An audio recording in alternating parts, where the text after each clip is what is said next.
자, 오늘 함께 은혜 나누실 말씀입니다. 출애굽기 14장 1절부터 4절까지 있는 말씀입니다. 제가 가진 성경책으로는 구약 102페이지에 있습니다. 출애굽기 14장 1절부터 4절입니다. 봉독해 드리겠습니다.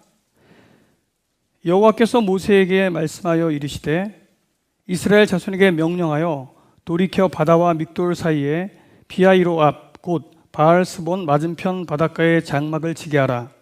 바로가 이스라엘 자손에 대하여 말하기를 그들이 그 땅에서 멀리 떠나 광야에 갇힌 바 되었다 하리라. 내가 바로의 마음을 완악하게 한즉 바로가 그들의 뒤를 따르리니 내가 그와 그의 온 군대로 말미암아 영광을 얻어 애굽 사람들이 나를 여호와인 줄 알게 하리라 하시매 무리가 그대로 행하니라. 아멘.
어느 주일 아빠와 아들이 교회를 다녀오면서 자동차 안에서 나눈 대화입니다. 아빠가 묻습니다. 아들, 오늘 교회에서 뭐 배웠어? 그러자 아들이 대답합니다. 아빠, 오늘 선생님께서 모세와 이스라엘 백성들이 홍해바다를 건넜다는 이야기를 해주셨어요. 아빠가 묻습니다. 아들, 선생님이 뭐라고 얘기했어? 잠깐 머뭇거리던 아들이 입을 벌려서 말하기 시작합니다.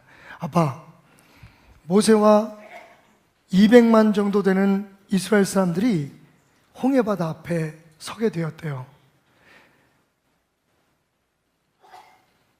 뒤에는 바로의 군대가 쫓아오고 있었죠. 급해진 모세와 이스라엘 백성들은 배를 만들어서 배를 타고 홍해를 건너기 시작했어요. 그때 전차를 탄 바로의 군대들이, 애굽 군대들이 뒤를 쫓아왔고, 그것을 본 모세는 무전을 쳐서 이스라엘 공군에 연락을 했어요. 곧 F-16기 6대가 떠서 뒤에 쫓아오는 애굽의 모든 군대를 작사를 냈대요. 아빠, 깜짝 놀랐어요. 아빠가. 그래서 묻습니다. 정말 선생님이 너한테 그렇게 얘기했어? 아들이 웃으며 이렇게 대답했답니다. 아니요, 제가 들은 대로 얘기하면 아빠가 안 믿을까 봐 조금 바꿔봤어요 라고 말이죠.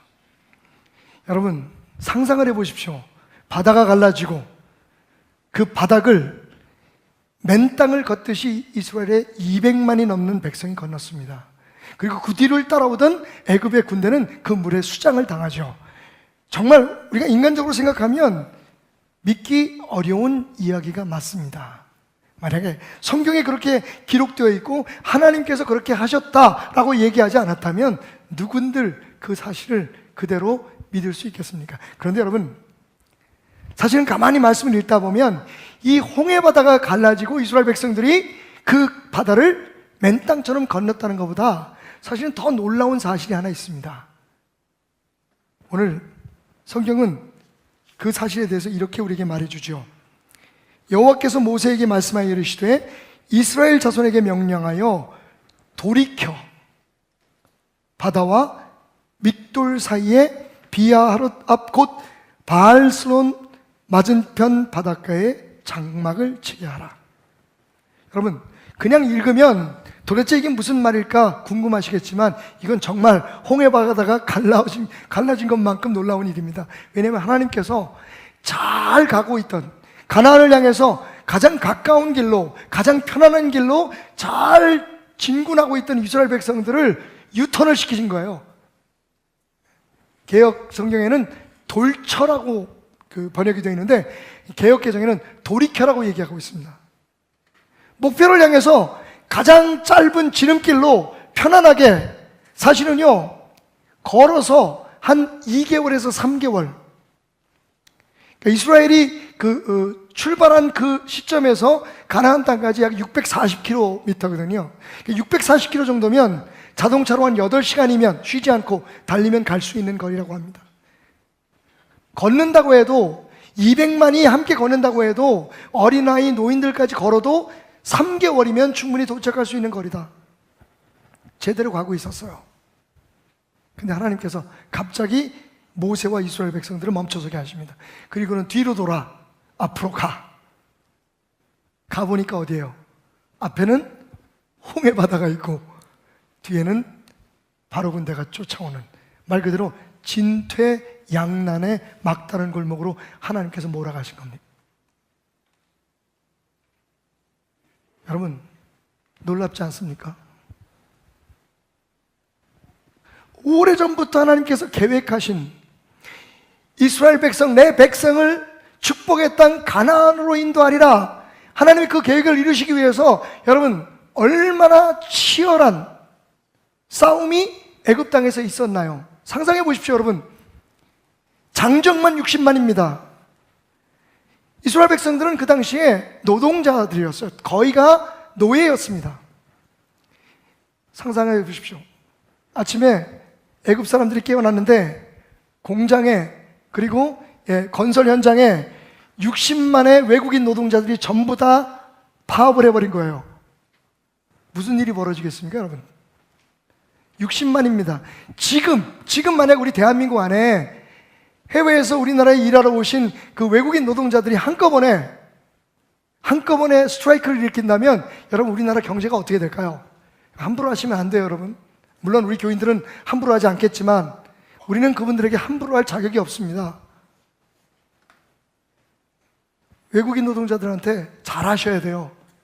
뭐 특별히 뭘 어떻게 잘해준다기보다 사람 대접해주고 그분들이 이 땅에서 하는 일들에 대해서 고마울 줄 알아야 됩니다. 여러분, 비교를 해보세요. 지금도 만약에 외국인 노동자 60만이 한꺼번에 우리 대한민국에서 나 일 안 해, 건설 현장에서, 공장에서 다 손놔버리면요, 우리나라 경제가 어떻게 될까요? 그 사람들은 최저임금도 요구하지 않잖아요. 못 사는 나라에서 왔다고 무시하시면 안 돼요. 고마운 분들입니다. 물론 그렇게 하고 계시겠지만 애굽 땅에서 바로 그 일이 벌어진 거예요. 갑자기 400여 년 동안 그냥 끽소리 안 하고 열심히 애굽을 위해서 일하고 노동을 하던 이스라엘 사람들이 갑자기 나 집에 간다고 보따리를 싸고 일에서 손을 놔버린 거예요. 여러분, 60만입니다. 인구 비율로 생각해보면 이건 엄청난 일이에요. 그럼에도 불구하고 이 사람들을 고향 땅으로 보낼 수밖에 없었던 바로와 이스라엘 사람들의 심정을 여러분 이해하시겠습니까? 나라가 당장 망해도 모든 경제활동이 멈춰져도 어쩔 수 없이 보낼 수밖에 없었던 건 하나님께서 이스라엘 백성들을 구하기 위해서 10가지의 무서운 재앙을 바로의 그 집안과 그리고 그 애굽 땅에 쏟아부었기 때문입니다. 하나님이 이스라엘을 인도하시겠다고 결심하셨고 그 일을 지금 시행하는데 잘 나가고 있었어요. 그런데 갑자기 뒤로 돌아 앞으로 가. 역주행을 시키신 거예요. 역주행을. 여러분 도로상에서 역주행이 얼마나 위험한지 아시죠? 지금 뒤에서 바로의 군대가 쫓아오고 앞에는 바다가 있는 그곳으로 하나님께서 일부러 이스라엘 백성들을 끌어간 겁니다. 여러분 얼마나 당혹스러웠을까요? 얼마나 당황했을까요? 그래서 이스라엘 백성들이 드디어 불평을 하기 시작합니다. 우리가 죽을 데가 없어도 여기까지 끌고 와서 여기서 이렇게 죽게 하느냐고.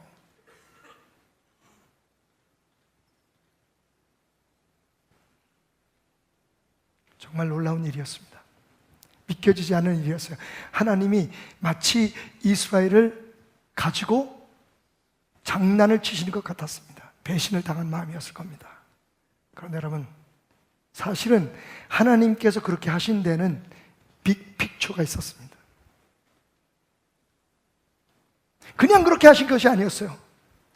그렇게 해야만 이스라엘에게 도움이 되고 앞으로 그냥 쉽게 편안하게 직진으로 가나안 땅에 들어가는 것보다 잠시 돌아가는 것 같지만 잠시 위험한 것으로 스스로 걸어 들어가는 것 같지만 그렇게 함을 통해서 그들이 누릴 수 있는 축복과 그들이 얻을 수 있는 은혜가 더욱 크다는 것을 하나님은 알고 계셨고 그것을 계획하고 시행하고 계셨던 겁니다. 할렐루야.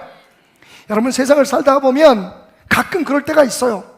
눈앞에 승리가 보이고 눈앞에 성공이 보이고 개인적으로 사업하시는 분들은 눈앞에 그렇게 기다리고 기도해왔던 계약건이 앞에 눈에 보이고 다 된 것 같은데 갑자기 그 앞에서 멈추게 하시는 하나님, 그리고 다시 돌아가라고 하시는 하나님, 억울하기도 하고 분하기도 하고 하나님 일이라고 하지 않았습니까? 하나님 기도하면서 하지 않았습니까? 내가 하나님 앞에 잘못한 게 뭡니까? 도대체 왜 나를 이렇게 되돌아가게 하십니까? 왜 성공의 승리의 문턱 앞에서 내게 이런 고난을 주십니까? 여러분 황당하고 분하고 어떨 때는 당혹스러울 때도 있을 겁니다. 하지만 여러분 만약 하나님이 하시는 거라면 하나님께서 뒤로 돌아 앞으로 가 역주행해 라고 명령하신 것이 틀림없다면 그 뒤에는 분명히 하나님께서 계획하신 큰 그림이 있다는 것을 기억하는 여러분 되시기를 주님의 이름으로 축원드립니다. 마치 하나님이 홍해바다 앞에서 그러셨던 것처럼 말이죠. 자, 그렇다면 오늘 이 말씀을 통해서 우리가 보게 되는 빅픽처는 무엇일까요? 첫 번째, 한번 따라해 봅시다. 당황하지 말자. 역주행에도 하나님과 함께 하시면 안전하다. 여러분, 오늘 이 말씀을 통해서 우리가 기억해야 될 것은 역주행은 위험하지만, 다시 돌아가는 것은 위험하지만, 잘 되어가던 일이 마치 주저앉고 뒤로 되돌리는 것 같고 뒷걸음질 치는 것 같은 것은 되게 당혹스럽지만, 만약 그것이 하나님께서 친히 하시는 일이고 하나님께서 이끄는 일이고 하나님께서 명령하신 거라면 할렐루야! 그것이 단순히 안전할 뿐 아니라 그것이 미래에는 엄청난 축복으로 우리에게 다가오는 것임을 믿으시기 바랍니다. 세 가지 이유를 하나님은 말씀하십니다. 여러분 말씀을 읽으면 빅픽처가 보입니다. 첫 번째, 출애굽기 13장 17절 제가 읽겠습니다. 바로가 백성을 보낸 후에 블레셋 사람의 땅의 길은 가까울지라도 하나님이 그들을 그 길로 인도하지 아니하셨으니 이는 하나님의 말씀하시기를 이 백성이 전쟁을 하게 되면 마음이 돌이켜 애굽으로 돌아갈까 하였습니다. 그러므로 하나님이 홍해의 광야길로 돌려 백성을 인도하시매. 여러분 여기 첫 번째로 하나님께서 그 빠른 길을 두고 다시 제자리로 돌아와서 위험한 곳에서 그들을 출발하게 하신 이유를 말하고 있습니다. 그게 뭡니까?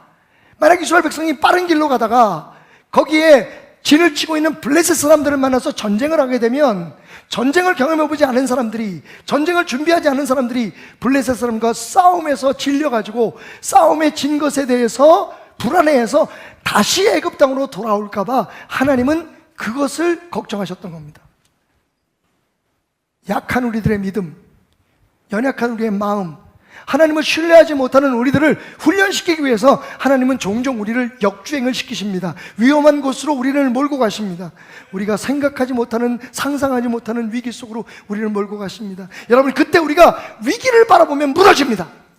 위기를 바라보면 이스라엘 사람들처럼 왜 하나님께서 우리에게 이렇게 하시나? 하나님께서 우리를 여기까지 인도해 놓으셔서 우리를 이렇게 데리고 장난을 치시나? 우리를 죽이시려고 하나? 하나님의 의도가 뭔가? 여러분, 우리 눈앞에 보이는 그 현상만 보면 지금 뒷걸음쳐야 하고 다시 되돌아서야 하고 잘 되어나가던 일들을 내 손에서 놔야 하는 그 위기의 순간만 바라보면 우리는 실망할 수밖에 없습니다. 하지만 여러분, 분명한 의도가 그 뒤에 있다는 것을 안다면, 하나님께서 그냥 그렇게 하시는 게 아니라 재미로 하시는 것이 아니라 하나님께서 우리를 강하게 하시고 우리를 튼튼하게 하시고 하나님을 신뢰하는 길로 우리를 인도하기 위해서, 마치 우리가 예방주사를 맞는 것처럼 앞으로 다가올 수많은 고난과 역경들을 이겨낼 수 있는 그 믿음의 자세를 갖게 하기 위해서 뒤로 돌아서 라고 말씀하시는 거라면 그것은 안전할 뿐 아니라 축복인 것을 믿는 여러분이 되시기를 주님의 이름으로 축원드립니다. 하나님 친히 말씀하십니다. 이 전쟁을 경험해보지 못한 사람들이 블레셋 사람을 만나서 전쟁을 하면 분명히 돌아간다고 얘기할 거야. 그러니까 내가 이들 앞에서 그들을 위해 싸우는, 너희들을 위해 싸우는 하나님, 너희들을 책임지는 하나님을 홍해 바다 앞에서 보여주리라. 할렐루야. 앞에서 다가오는 문제만 아니라 뒤에서 다가오는 문제, 모든 곳에서 마치 옥죄와 에워싸듯 다가오는 어떤 문제도 나 하나님이 인도하면, 나 하나님이 함께하면 아무런 문제가 없다는 것을 내가 그들에게 깨닫게 하리라. 할렐루야. 여러분, 오늘 하나님께서 여러분을 그렇게 인도하시는 빅픽처를 가지고 계심을 믿으시기 바랍니다. 힘드십니까? 어렵습니까? 자꾸만 뒷걸음질 치는 것 같습니까? 잘 되어던 사업이, 그리고 자녀들의 문제들이 잘 해결되지 않는다고 염려하십니까? 하나님이 함께 하시면, 여러분, 하나님이 하시는 거라면 두려워할 필요 없습니다. 하나님이 역사하셔서 앞에 길을 여시고 하늘 문을 여시고 여러분들을 지금보다 훨씬 더, 여러분이 상상하는 것보다, 계획하는 것보다 더 좋은 길로 인도해 주실 줄 믿습니다. 이것이 홍해바다로 역주행을 시키시는 하나님의 첫 번째 빅픽처였습니다. 두 번째로 출애굽기 14장 13절부터 4절, 오늘 우리가 함께 읽었던 말씀 속에 하나님의 그림이 있습니다. 바로가 이스라엘 자손에게 대하여 말하기를 그들이 그 땅에서 멀리 떠나 광야에 갇힌 바 되었다 하리라. 내가 바로의 마음을 완악하게 한즉 바로가 그들의 뒤를 따르리니 내가 그와 그의 온 군대로 말미암아 영광을 얻어 애굽 사람들이, 여러분 잘 들으십시오, 애굽 사람들이 나를 여호와인 줄 알게 하리라 하심에 무리가 그대로 행하니라. 아멘. 하나님의 첫 번째 의도는 이스라엘 백성들에게 하나님을 의지하게 하는 것이었습니다. 어떤 상황에서나 어떤 환경에서나 내가 너희와 함께하면 앞으로 가도 뒤로 가도 옆으로 가도 돌아가도 뛰어가도 앉아서도 내가 너희와 함께하면 너희는 승리할 것이라는 것을 그들에게 믿게 해주려는 의도가 있었을 뿐만 아니라, 두 번째로 오늘 여기서 말씀하시는 것처럼 우리를 괴롭히고 우리를 만만하게 보고 우리를 힘들게 하는 적들에게 이 사람들은 내 백성이다, 이 사람들은 나의 사람들이다, 내가 내 백성을 위해 싸운다, 너희들은 까불지 마라. 여러분, 분명히 하나님 말씀하셨습니다. 바로와 그 사람들 앞에서 내가 여호와인 줄을 알게 하리라. 할렐루야. 여러분, 이 고통의 시간, 이 역주행의 순간이 없었다면 이스라엘이 하나님의 역사하심을 보지 못했을 뿐만 아니라 이스라엘을 어찌하든지 괴롭히고 붙들어서 다시 자기 나라로 끌고 오려고 했던 애굽 사람들도 하나님의 능력을 경험하지 못했을 겁니다. 그런데 여러분, 계속되는 말씀을 보면 하나님께서 그렇게 하신 그 의도가 더욱더 선명해지는 걸 볼 수가 있어요. 이 사건으로 말미암아 이스라엘은 너무 힘이 없습니다. 400년 동안 노예 생활하는 사람들이에요. 그 손에 칼이나 창을 들어본 적이 없었던 그냥 평범한 사람들입니다. 그런데 여러분, 재밌는 건 그 지역에서, 그 비옥한 지역에서 그 땅을 차지하기 위해서 싸워서 승리한 가장 호전적이고 가장 싸움에 능한 사람들이 그 연약하고 나약한 이스라엘을 볼 때마다 겁이 나서 뒷걸음질을 쳤다는 거예요. 그 이유가 뭡니까? 바로 홍해 사건 때문입니다. 그 아무 힘도 없고 아무 능력 없는 200만의 사람이 여러분 바다를 가르고 건너 지나갔단 말이에요. 그 소문이 안 퍼졌겠습니까? 특히 그들을 쫓아와서 죽이려고 했던 사람들이 F-16기 이스라엘 공군에 의해서 파괴된 그 사람들이 여러분 그 당시에 그 지역에서 패권을 가지고 있었던 나라예요. 최고의 국가였습니다. 근데 그 사람들이 어쩔 수 없이 이스라엘 백성들을 내보냈을 뿐만 아니라 이스라엘 백성들을 쫓아오다가 그 막강한 전방의 그 군대들이 한 번에 그냥 물에 수장을 당해버린 거예요. 싸움 한 번도 제대로 못 해버리고. 그러니까 블레셋도 아말렉도 쉽게 이스라엘을 건드리지 못했습니다. 하나님의 의도는 분명했습니다. 여러분, 우리에게 하나님을 신뢰하게 하고 적들에게, 우리를 괴롭히는 악한 마귀 사탄에게, 그리고 이 땅에서 그 사탄의 사주를 받아서 혹은 그 사탄의 영향력 속에서 하나님의 아들, 하나님의 딸, 여러분들의 사업과 여러분의 가정과 여러분의 자녀와 우리의 교회들을 핍박하고 괴롭히는 사람들 앞에 나는 여호와다, 나는 내 백성을 지키는 하나님이다 하는 것을 보여주심으로 사탄이 떨게 하고 우리 적들이 떨게 하기 위해서 지금은 힘들지만, 지금은 어렵지만 우리에게 다시 몇 걸음 후퇴하게 하고 다시 돌아서 역주행하게 하고 거기서부터 하나님과 함께 새롭게 시작하는 능력을 보여주기를 원하셨던 것입니다. 할렐루야! 만약 그 빅픽처를 우리가 볼 수가 있다면 여러분, 마음은 아프겠지만 힘들겠지만 두려워할 이유는 없습니다. 하나님이 함께 하시면 앞으로 가도 뒤로 가도 돌아가도 하늘로 치솟아도 땅바닥으로 꺼져도 하나님이 함께 하시면 두려움 없노라. 이 고백을 하나님은 듣기를 원하셨던 겁니다. 마지막 세 번째로 이 사건에 숨겨지는 하나님의 빅픽처는 그 백성에게 하나님 안에서 승리하는 법을 하나님은 가르치기를 원하셨어요. 출애굽기 14장 13절 14절 모세가 백성에게 이르되 너희는 두려워하지 말고 가만히 서서 여호와께서 오늘 너희에게 위하여 행하시는 구원을 보라. 너희가 오늘 본 애굽 사람들을 영원히 다시는 보지 아니하리라. 여호와께서 너희를 위하여 싸우시리니 여호와께서 너희를 위하여 싸우시리니 여호와께서 너희를 위하여 싸우시리니 너희는 가만히 있을지어다. 아멘. 하나님께서는 앞으로 다가오는 수많은 고난과 역경과 너희들을 괴롭히고 너희들을 무너뜨리려고 하는 수많은 적들 앞에서 나는 이렇게 싸울 거야. 그런데 너희는 내가 싸울 수 있도록 가만히 있어라. 순종해라. 내 말에 순종하면 내가 승리케 하리라. 할렐루야. 여러분, 순종이 믿음입니다. 순종이 승리입니다.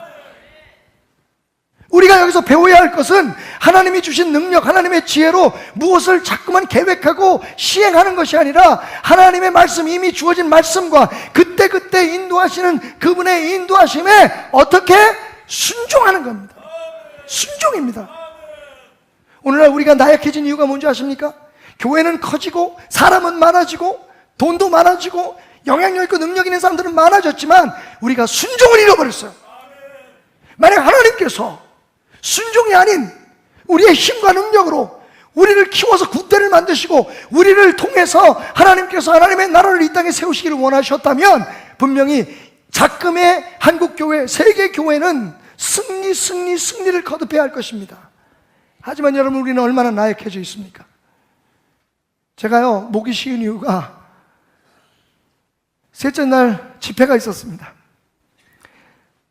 그 자리에 믿지 않는 사람들이 많이 참여할 것을 생각해서 한류 콘서트를 보고 매료된 사람들이 예배에 참석할 것 같아서 저는 사실 예수 그리스도의 사랑에 대한 복음을 준비했습니다.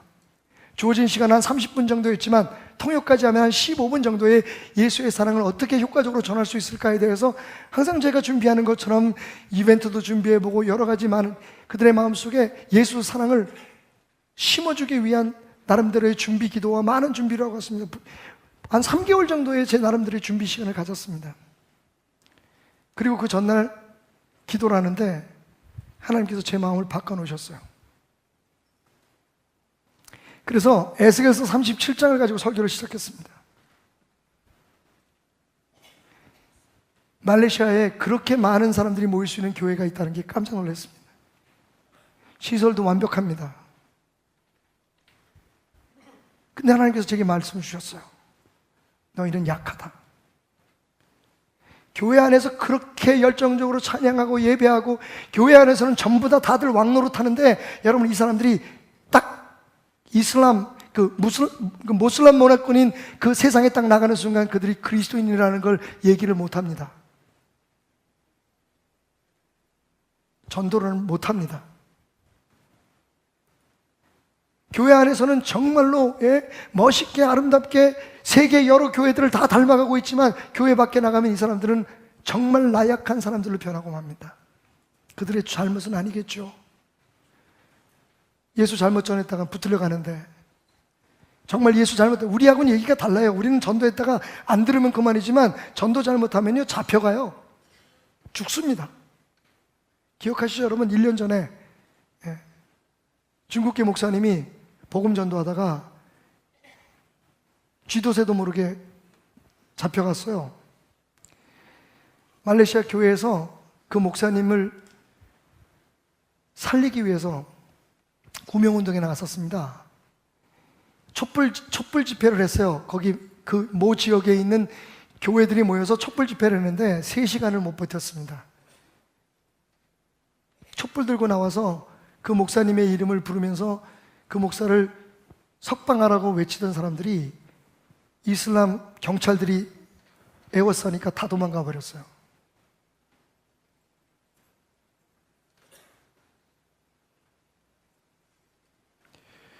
비난할 수 없는 일입니다, 여러분. 우리가 그 자리에서도 마찬가지였을 거예요. 그 땅에 있으면 종교의 자유가 있다고 하지만 그리스도인으로서, 목사로서 느끼는 그 위압감은 정말 상상을 초월합니다. 아이들이 올라가서 무대에서 뭐 할 때, 또 제가 앞에 나가서 연설을 할 때 혹시 실수할까 봐, 그래서 어제 교회 돌아오자면서 집에도 못 들어가고 그냥 소파에서 제가 잤어요. 저도 모르게 아주 기절을 해버렸어요.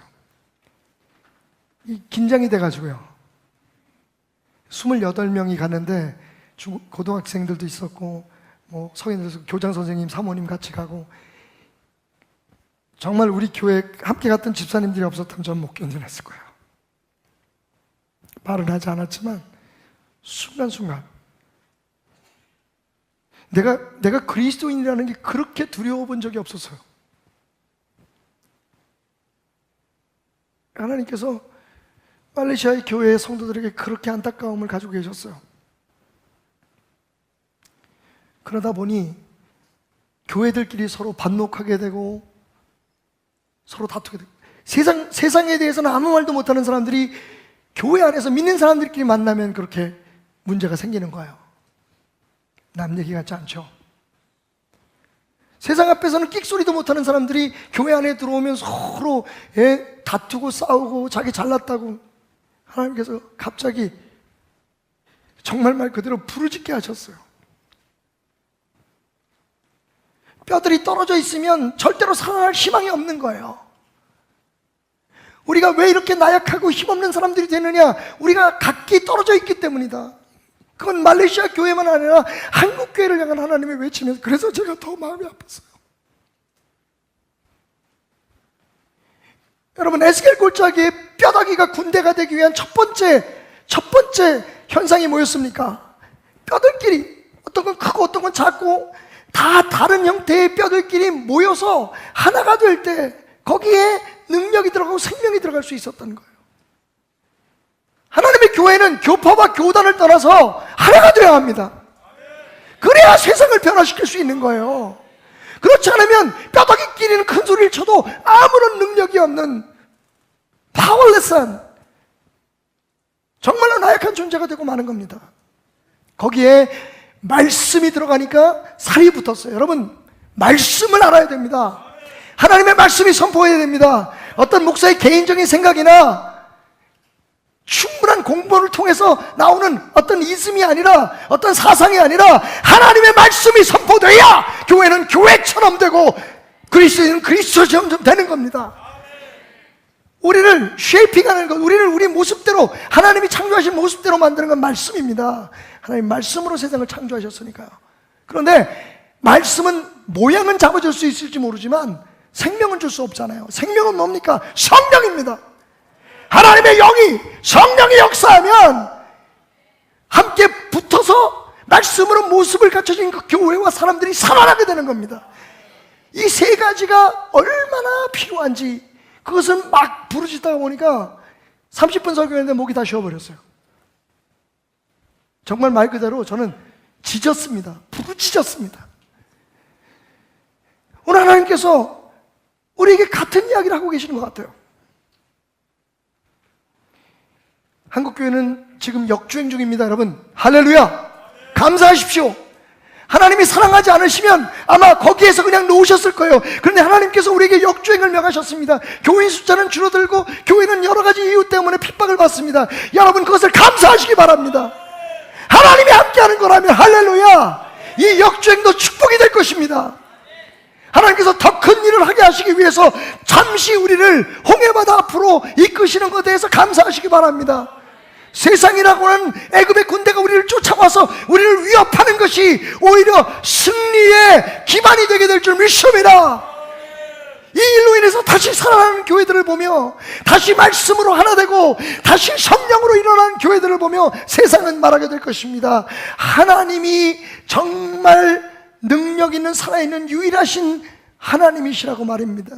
하나님은 지금 그것을 우리의 개인적인 혹은 교회적인 역주행을 통해서 우리에게 훈련시키고 계신다는 것을 저는 믿습니다. 왜냐하면 하나님이 우리와 함께 하심을 믿기 때문입니다. 여러분, 다시 한번 큰 그림으로 나아갑시다. 이 말씀을 통해서 하나님은 우리에게 깨닫게 하십니다. 순종하라. 따라합시다. 순종하라. 순종하자. 하나님의 큰 그림을 이해하는 길은 오직 순종뿐이다. 여러분, 공무원 가지고 안 됩니다. 소그룹 모임만 가지고는 안 됩니다. 순종이 필요합니다. 순종하면 보이는 길이 하나님의 길입니다. 멀리서 보면 그냥 눈앞에 보이는 상황과 환경과 고난과 역경만 보입니다. 하지만 믿음으로 순종해서 앞으로 나아가면 거기 하나님의 빅 픽처, 큰 그림이 우리 앞에 있음을 우리는 알게 될 것입니다. 이 말씀을 주목하십시오. 하나님께서 모세에게 하신 말씀입니다. 출애굽기 14장 15절 16절 여호와께서 모세에게 이르시되 너는 어찌하여 내게 부르짖느냐? 이스라엘 자손에게 명령하여 앞으로 나아가게 하고 지팡이를 들고 손을 바다 위로 내밀어 그것이 갈라지게 하라. 이스라엘 자손이 바다 가운데서 마른 땅으로 행하리라. 할렐루야. 여러분, 우리 하나님께서 역주행을 시키신 것도 놀랍지만 오늘 하나님께서 기도하지 말라고 하는 것도 놀랍습니다. 이런 말입니다. 너는 왜 언제까지 기도만 하고 자빠져 있을래? 넌 언제까지 기도만 하고 거기 있을래?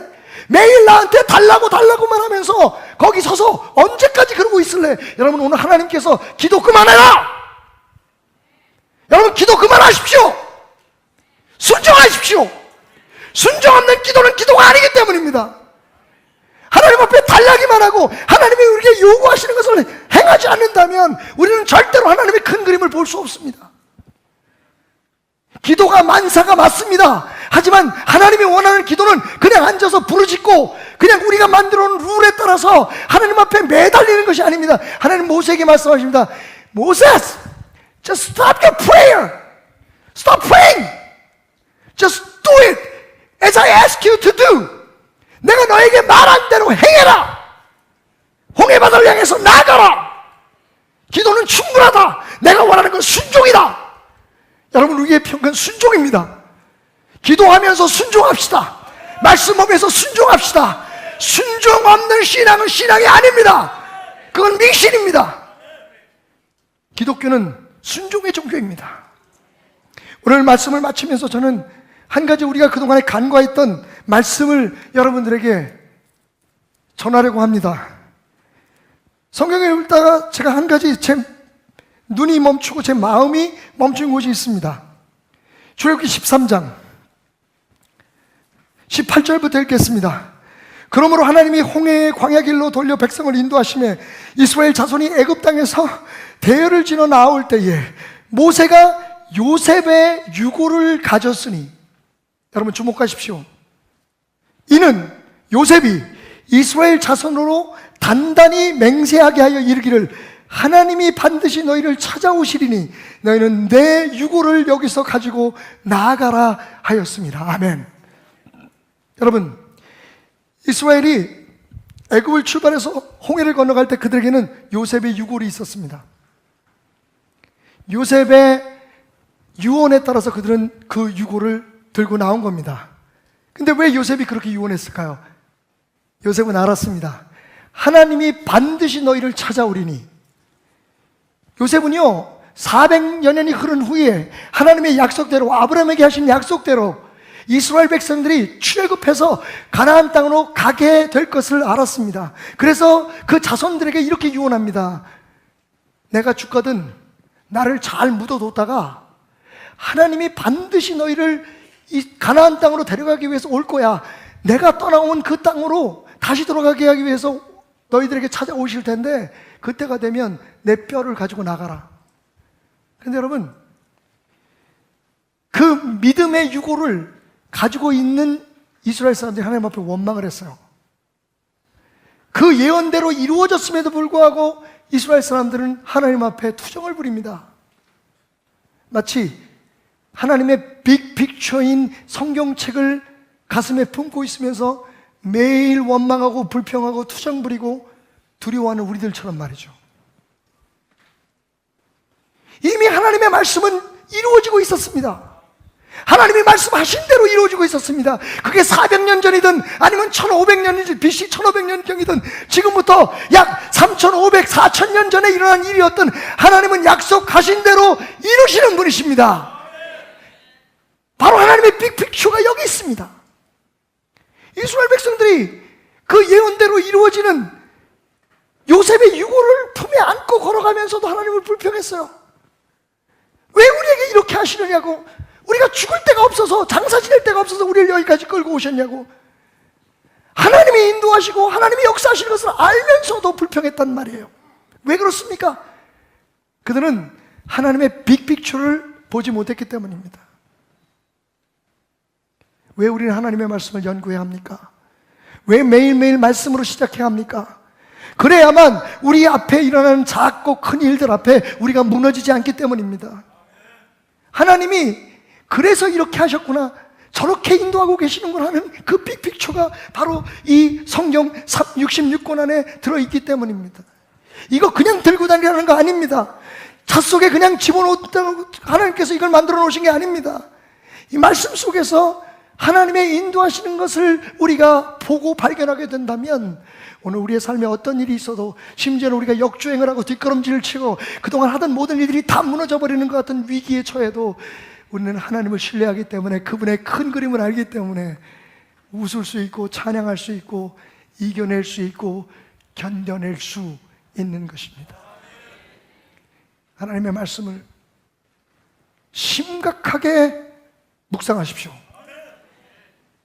그렇지 않으면 우리의 믿음은 바람 앞에 촛불과 같습니다. 이미 이 안에 빅픽처가 있습니다. 왜 우리 가정에 그런 어려움을 주시는지, 왜 우리 교회에 그런 힘겨움을 주시는지 하나님은 이미 큰 그림을 가지고 계시고 그것을 우리에게 보라고 말씀하십니다. 하나님의 역주행, 그건 이스라엘을 향한 하나님의 축복이었습니다. 하나님의 역주행, 그것은 승리를 위한 하나님의 전략이었습니다. 오늘 힘겨운 나날들을 보내고 계시는 분들, 하던 일 가운데 실패를 경험하고 잘 될 것 같은 일들이 하나둘씩 정말 그 성사되는 문턱에서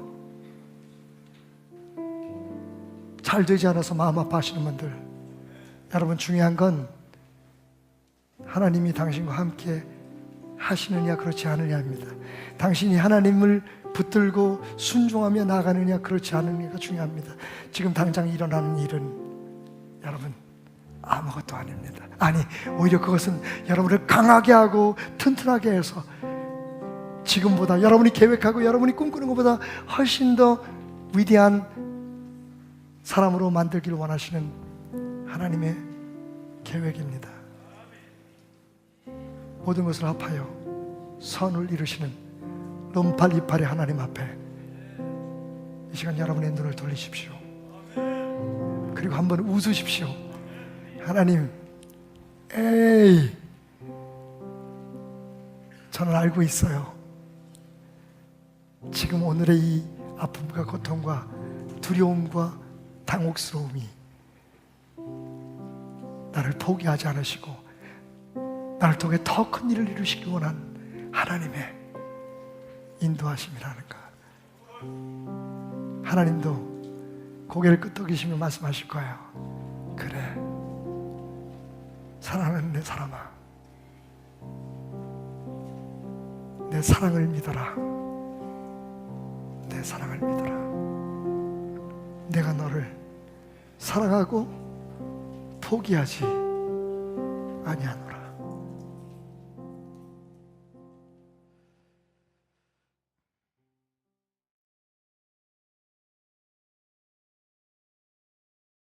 할렐루야. 우리 하나님께 영광의 박수로 귀한 예배의 문을 이 시간 열겠습니다. 주님, 오늘도 내 안에 함께 하심을 고백합니다. 오늘도 이 시간 주님을 찬양합니다. 내 입술을 열어 주님을 찬양합니다.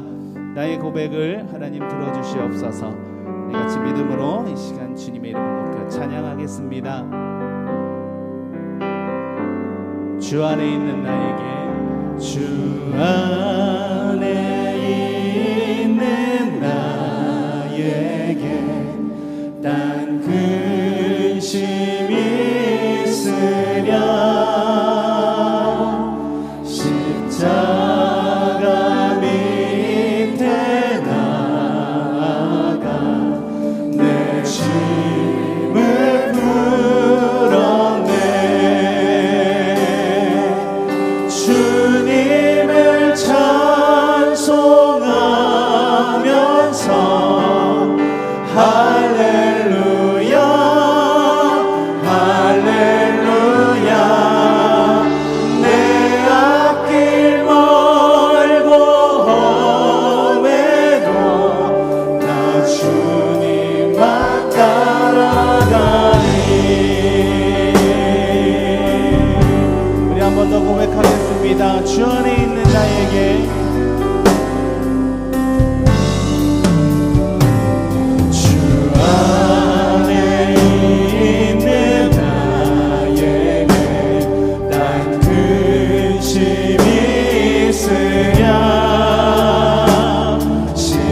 십자가 밑에 나아가 내 짐을 풀었네. 주님을 찬송하면서, 주님을 찬송하면서 할렐루야 할렐루야. 내 앞길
우리의 마지막으로 한 번 더 주님의 이름을 높여 찬양합니다.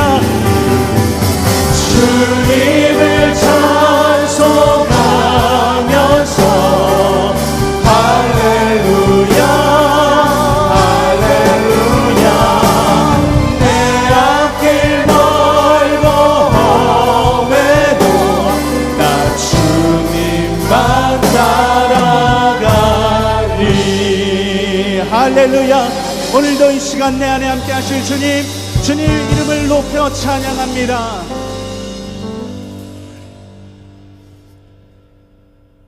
오늘도 내 안에 함께 하실 주님의 은혜를 주님의 이름을 높여 찬양합니다. 감사하며 살아가는 귀한 은혜가 있기를 원합니다. 우리 계속해서 하나님의 이름을 높여 찬양하겠습니다. 주님께 더 가까이 가기를 원합니다. 우리 다 같이 일어나서 기쁜 마음으로 박수치며 하나님께 찬양으로 영광 올려드리겠습니다.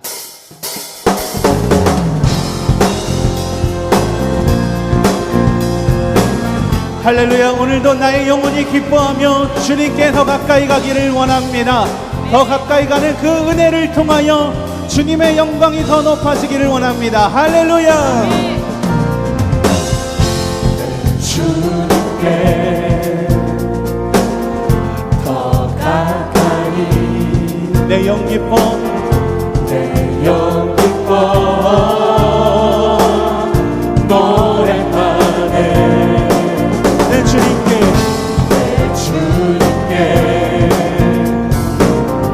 더 가까이 내 영 기뻐 춤을 추네. 주님의 임재를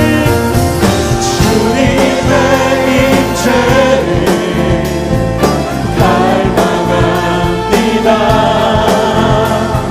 주님의 얼굴을 내 영 사모합니다. 주님의 장막에 거하렵니다. 주님의 성소에 영원히. 우리 한 번 더 주님의 이름을 높여 찬양합니다. 내 주님께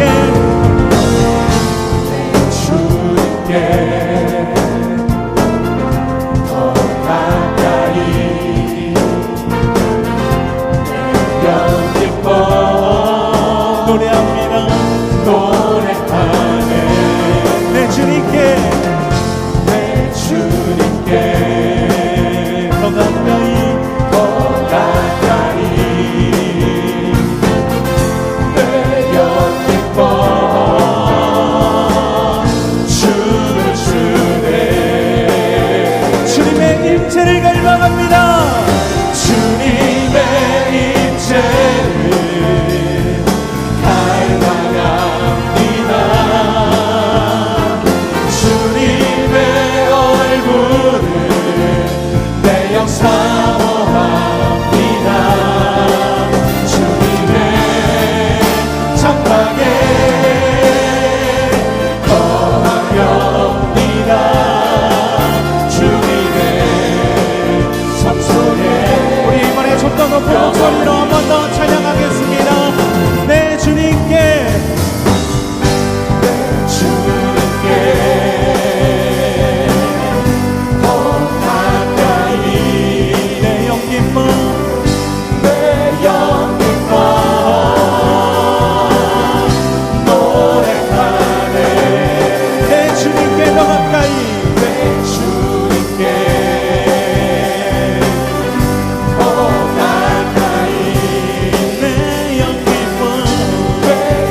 한번 더 선포하며 주님의 임재를 갈망합니다.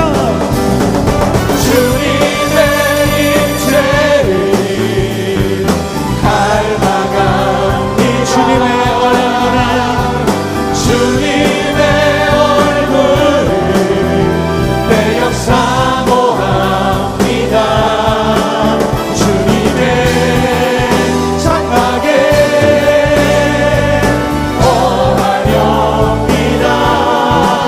주님의 성소에 영원 주님의 성소에 영원히 주님의 성소에 영원 마지막으로 한 번 더 고백합니다. 주님의 성소에 주님의 성소에 영원히 우리 계속해서 주님의 이름을 높여 찬양하겠습니다. 찬양 중에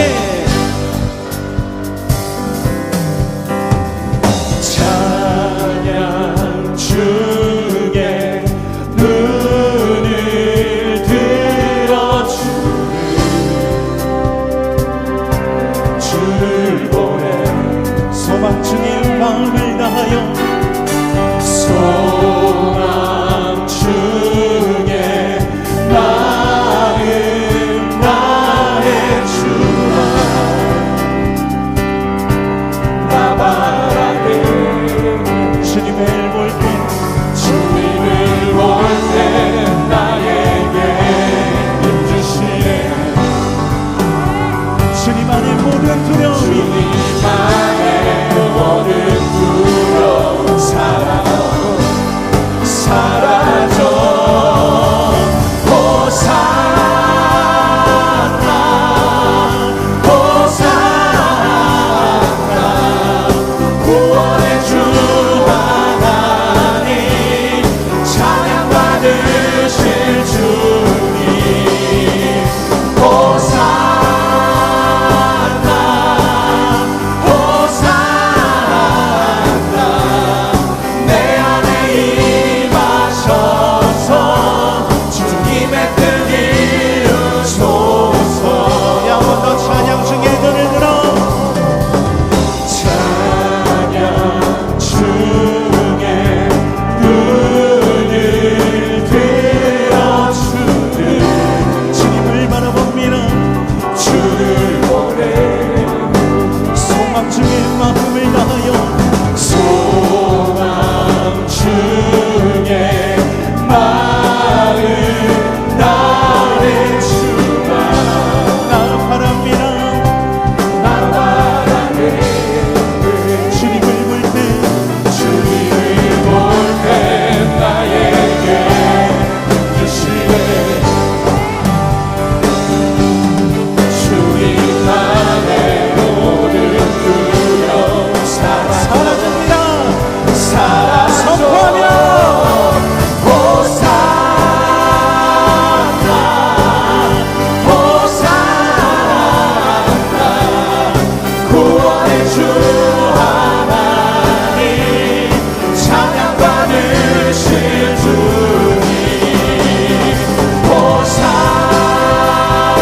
호산나 호산나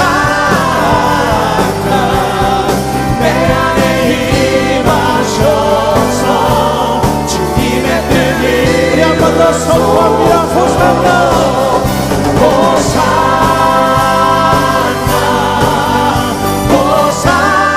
호산나 구원의 주 하나님 찬양 받으실 주님 호산나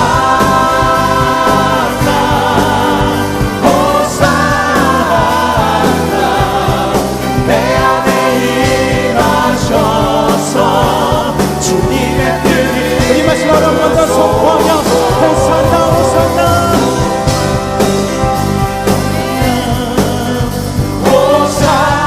호산나 구원의 주 하나님 찬양 받으실 주님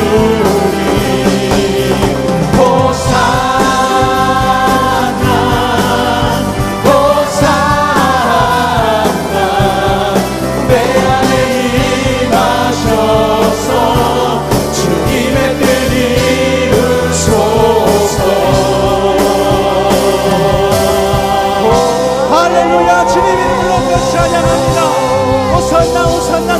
외치며 주님의 이름을 높여 찬양합니다. 할렐루야.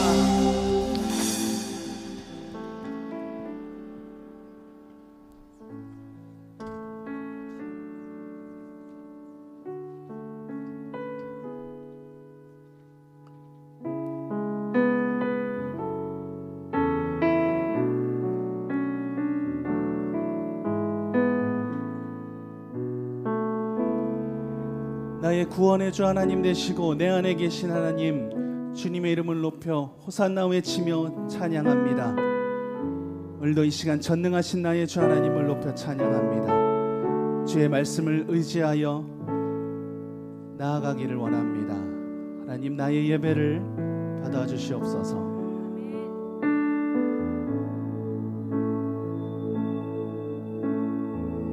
같이 고백합니다. 전능하신 나의 주 하나님을 능치 못하실 일 전혀 없네. 우리의 모든 간구도 우리의 모든 생각도 우리의 모든 꿈과 모든 소망도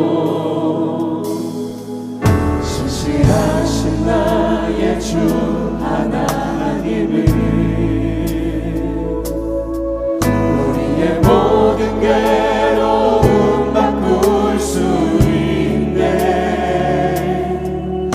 불가능한 일 행하시고 죽은 자를 일으키시니 그를 이길 자 아무도 없네. 주의 말씀 의지하여 깊은 곳에 금을 던져 오늘 그가 놀라운 일을 이루시는 것 보라. 주의 말씀 의지하여 믿음으로 금을 던져 믿는 자에게 능치 못함 없네.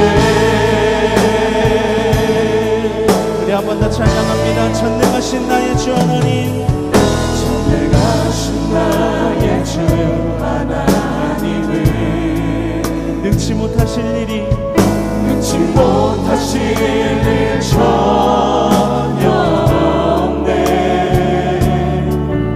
우리의 모든 간구도 우리의 모든 생각도 우리의 모든 꿈과 모든 소망도 신실하신 나의 주 하나님, 신실하신 나의 주 하나님을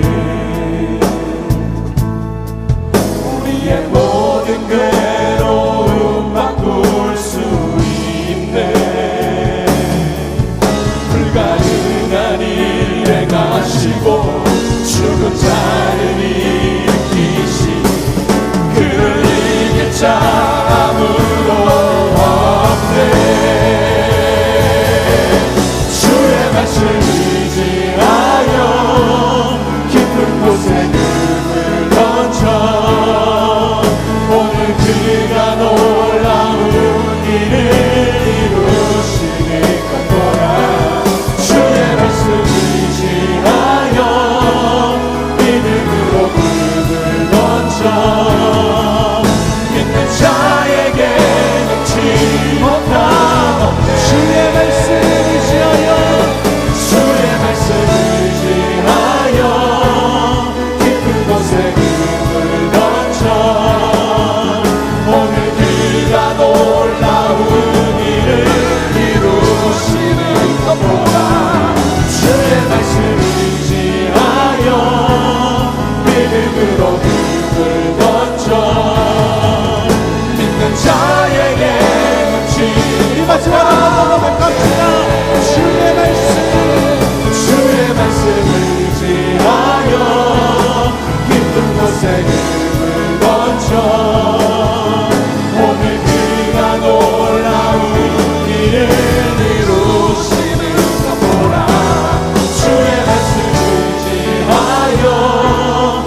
허탐없네.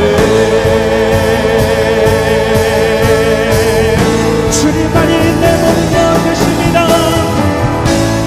주님만이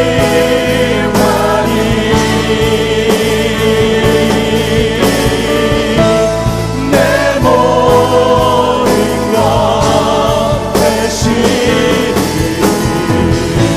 주님만이 거하게 하소서. 주님만이 내 모든 것 되시니 주님만이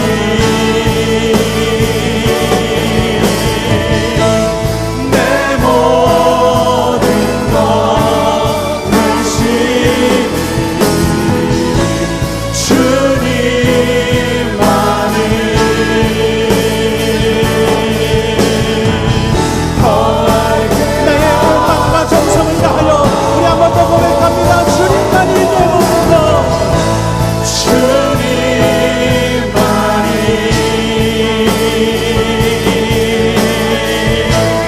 내 모든 것 되시니 주님만이 거하게 우리 마지막으로 한번 고백합니다. 주님만이 내 모든 것 되시니 주님만이 나의 주님 내 모든 것 되시니 주님만이 거하게 하소서. 거하게 하소서. 거하게 하소서. 할렐루야. 주님께 박수로 영광 올려드립니다. 오늘 드린 이 고백이 하나님 변함없게 하여 주시옵소서. 주님 홀로